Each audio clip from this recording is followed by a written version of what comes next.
So the Barrie Colts losing streak now reaches 4 games as they were just not able to hold on in this one against the Soo Greyhounds. And this is a game where two teams not familiar with one another. It takes a little bit to get going, and we saw that in the first period, although Charlie Hilton and Luke Govro really wanted to be acquainted as those two dropped the gloves at center ice. No additional penalties out of that, but really just trying to set the tone in this hockey game. But Govro doing a good job holding his own, but I'd probably make that an even tilt between those two.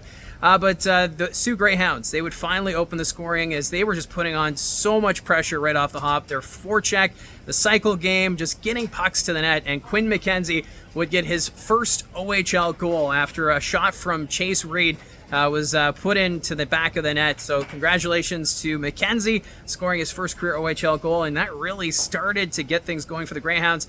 But then Nicholas Desiderio had a drive to the net. This was after the Barrie Colts penalty had expired. Gabriel Eliasson was in the box. It was kind of a turning point in the first period as the Colts able to kill off that man advantage and started having some momentum.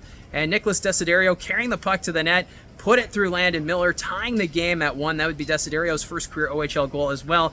But then Landon Miller, what a save on Calvin Crombie. Crombie trying to do the wraparound. It looked like he had the open cage to work with, but Miller showing why the fans are saying Miller time every time he's making a big save, and we saw that again here at the Sadlon Arena. But before the end of the first period, Joe Salandra on the forecheck was able to cause a turnover and found Carter Lowe and would make it a 2-1 hockey game. What a night it was for Joe Salandra. And the Barrie Colts, they had the momentum going into the second period. In the second, Salandra again, this time, would find Brad Gardner after a turnover at center ice. Gardner would find the back of the net, and the Colts looked like they were cruising as Sault Ste. Marie having issues getting the puck out of their own zone. Turnovers aplenty in the neutral zone. It just seemed as though they couldn't get anything going there in the second period, and the Colts able to take advantage.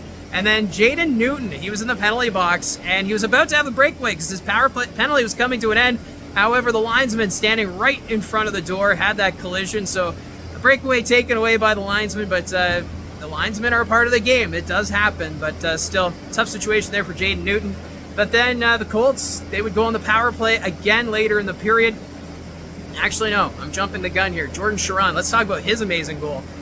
He picked up the puck in his own zone, carrying it in. He just drove it to the net. On his backhand, Ben Horevic made a great save, but the follow-through, just the hands to be able to find that on his backhand, puts it top shelf. Maybe goal of the night for the Ontario Hockey League as Charron just continues to dominate. What a start to the regular season for him. That made it 3-2, but then the Barrie Colts back on the power play. Kayshawn Aitchison, the cannon of a shot that we're all used to with the Barrie Colts. He gets his first of the season, making it 4-2. So going into the third period, Barrie was in a good spot. The Soo Greyhounds, they looked like they were having some difficulties getting pucks out of their zone. Well, the third period was different, and I think we can give credit to Jordan Charron carrying the Greyhounds on his back and also on his stomach, because on the power play, he was tripped up along the boards. He was on his stomach, but still was able to play the puck and found Christopher Brown all alone in the slot. He had an open lane to the net and made no mistake. So it was a 4-3 hockey game at that point. And then a 2-on-1 situation after a turnover at center ice. Charron on the wing had the option to pass across, but did it all himself to make it 4-all. As Charron, what a game it was here for tonight for the Greyhounds. And after that, Barrie had a very difficult time getting much of anything going in the third period, so we would need overtime. In overtime, though, it's a 3-on-3. Usually it's really exciting, it's intense, but the Greyhounds, they're in no hurry. They took their time. They would take the puck out in the neutral zone. If they didn't like a look, they would skate it all the way back. So the fans get a little restless with the Greyhounds, but it was working. They had possession. It was all about their possession time. And in the end, they would go to a shootout.